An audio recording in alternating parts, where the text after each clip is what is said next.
We have a huge chunk of our society that's been listening to the president, listening to the governor of South Dakota, thinking that, hey, as long as I have my freedom not to wear a mask, as long as I can get together with my friends and play video games and have dinner, then I'm happy. Well, they're happy until they end up in the hospital. Right now, we're seeing critical shortages of beds. We have shortages of staff to staff those beds. And, the actions we take now will impact what happens 3 weeks from now. But what on earth are we going to do for 3 weeks? We don't know around here. We're going into surge capacity. We just hope we can hang on. And I wish people would hear more of these stories so they would just listen to the basic science.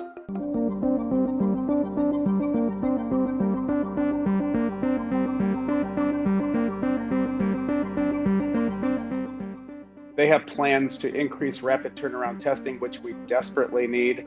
We're now waiting 5 to 7 days for a test to come back. You can't test and trace when you do that. You have people walking around infecting, the whole community before they know they were positive.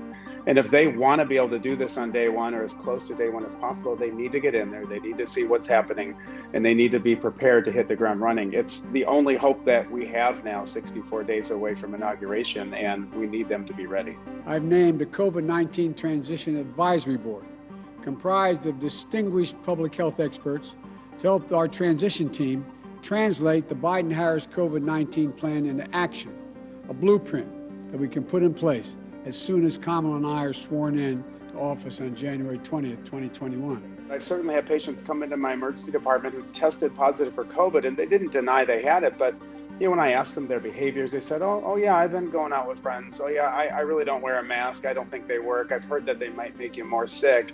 And so despite knowing they have this, despite getting hospitalized, despite being on high flow oxygen, they still just sort of think, everything they learned from the president and his allies, that is what must be true. And it's just demoralizing as a healthcare practitioner for 20 years, as someone who just cares about my community.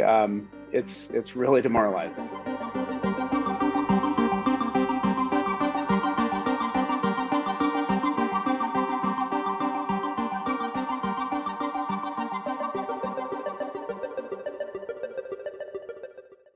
All right, pop quiz. Do you know which countries have the highest carbon emissions, or how long it took Mariah Carey and her producer to write All I Want for Christmas? If not, then you should definitely subscribe to NowThis' first newsletter, Know This. You can sign up right here at the website below. Hey, I'm Zinclair Samoa, host of Know This, a daily evening news show on Now This News, and we're bringing you a Know This newsletter. Every day, our editors break down the top 5 stories so you are always in the know.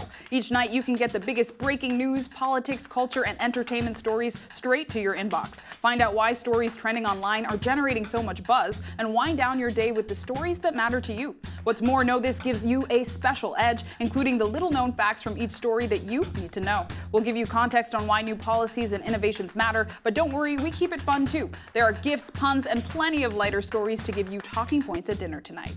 So sign up now right here at the website below. If you like what you read, forward our newsletter to your friends. You can also watch our show Know This on Facebook Watch, search Now This Daily on Facebook, and look out for the Know This series playlist to check out all the video episodes you may have missed. You can also find us on Now This News Instagram stories, so you can get caught up on all the news you need to know. See you in your inbox.